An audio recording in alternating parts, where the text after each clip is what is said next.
அனைவருக்கும் வணக்கம். சற்று முன்பு வெளியான முக்கிய அறிவிப்பு. வங்கி வாடிக்கையாளர்கள் பயன்பெறும் வகையில் ஏடிஎம் கார்டு வைத்திருக்கும் அனைவரும் கவனத்தில் கொள்ளக்கூடிய மிக மிக முக்கியமான மகிழ்ச்சியான அறிவிப்பை அரசு வெளியிட்டுள்ளது. இதை பற்றி விரிவாக தெரிஞ்சுக்கணும்னா இந்த வீடியோவை கடைசி வரைக்கும் ஸ்கிப் பண்ணாமல் முழுமையாக பாருங்கள். இந்த வீடியோக்குள்ளே போகிறதுக்கு முன்னாடி இந்த வீடியோக்கு ஒரு லைக் பட்டனை ப்ரெஸ் பண்ணிடுங்க. இது வரைக்கும் நீங்கள் என்னோட சேனலை சப்ஸ்கிரைப் பண்ணாமல் இருந்தீங்கன்னா மறக்காமல் சப்ஸ்கிரைப் பண்ணிக்கோங்க. கூடவே அந்த பெல் சிம்பிளையும் மறக்காமல் கிளிக் பண்ணிக்கோங்க. சரி, வாங்க இப்போ வீடியோக்குள்ளே போகலாம்.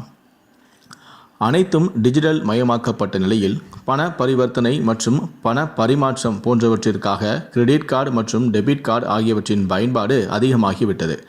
இதனால் அதில் தொடர்புடைய மோசடிகளும் அதிகரித்து விட்டன. இதனை தடுக்கும் விதமாக RBI சில புதிய விதிகளை அமல்படுத்த உள்ளது. இந்த டிஜிட்டல் பண பரிமாற்றத்தினை சாதகமாக்கி பல மோசடிகளும் நடைபெற்ற வண்ணம் உள்ளன. இந்த மாதிரியான பிரச்சனைகளை சரி செய்வதற்காக இந்திய ரிசர்வ் வங்கி சில நடவடிக்கைகளை மேற்கொண்டுள்ளது. அதோடு மட்டுமல்லாமல் வாடிக்கையாளர்களின் நலன் கருதி பல முயற்சிகளையும் செய்து வருகிறது. கிரெடிட் கார்டு மற்றும் டெபிட் கார்டு ஆகியவற்றின் தகவல்களை வைத்திருந்தல் தொடர்பான விதி 2025 ஆண்டின் ஆகஸ்ட் 1 முதல் அமல்படுத்தப்படும் என அறிவிக்கப்பட்டுள்ளது.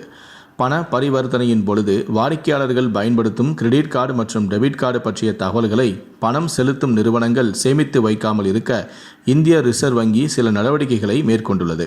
வாடிக்கையாளர்கள் பண பரிமாற்றம் செய்யும் போது ஏதுவான வகையில் செயல்முறைகளை எளிதாக்கவும் உள்ளது.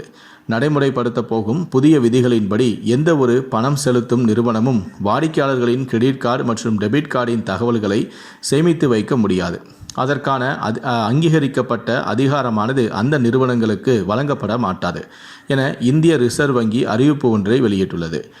வருகின்ற 2025 ஆண்டு அமல்படுத்தப்படும் விதியின்படி வாடிக்கையாளர்களின் டெபிட் கார்டு மற்றும் கிரெடிட் கார்டு பற்றிய தகவல்கள் அந்த கார்டை வைத்திருப்பவர் மற்றும் நெட்வொர்க் ஆகியோரால் மட்டுமே அறிந்திருக்கப்படும். இந்த விதிமுறைகள் யாவும் நடைமுறைக்கு வரவில்லை என்றாலும் இதற்கான திட்டமிடல் நிறைவு செய்யப்பட்டு விட்டது. பொதுமக்களிடமிருந்து இதற்கான பரிந்துரைகளோ ஆட்சேபனைகளோ மற்றும் கருத்துகளோ ஏதாக இருப்பின் இந்திய ரிசர்வ் வங்கி அவற்றினை வரவேற்கிறது.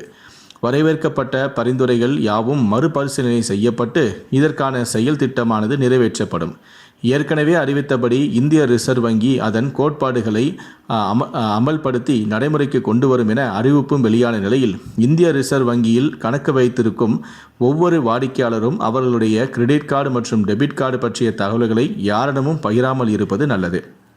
பல்வேறு வகையான அறிவுறுத்தல்கள் வழங்கப்பட்டு வந்தாலும் கூட இணையவழி பண பரிமாற்றம் மற்றும் பண பரிவர்த்தனையின் பொழுது சிக்கல்களும் பல மோசடிகளும் தொடர்ந்து நடைபெற்று கொண்டுதான் இருக்கிறது. இத்தகைய சிக்கலான சூழ்நிலை இருந்தாலும் நேரத்தை மிச்சப்படுத்தவும் நுகர்வோர் தங்களுடைய தேவைகளை பூர்த்தி செய்ய காத்திருக்கும் அவசியம் ஏற்படாமல் இருக்கவும் இந்த இணையவழி பண பரிமாற்றத்தை விரும்புகின்றனர்.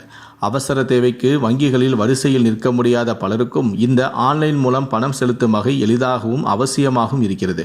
எனினும் இதில் நிகழும் பல மோசடிகளால் பாதுகாப்பு இல்லாத தன்மையே நிலவுகிறது. இந்திய ரிசர்வ் வங்கி வாடிக்கையாளருக்கு தனது முழுமையான ஒத்துழைப்பை வழங்கும் விதமாக மேற்கண்ட முயற்சிகளை மேற்கொண்டும் வருகிறது. இதன் மூலம் பல மோசடிகள் தடுக்கப்படும் எனவும் எதிர்பார்க்கப்படுகிறது.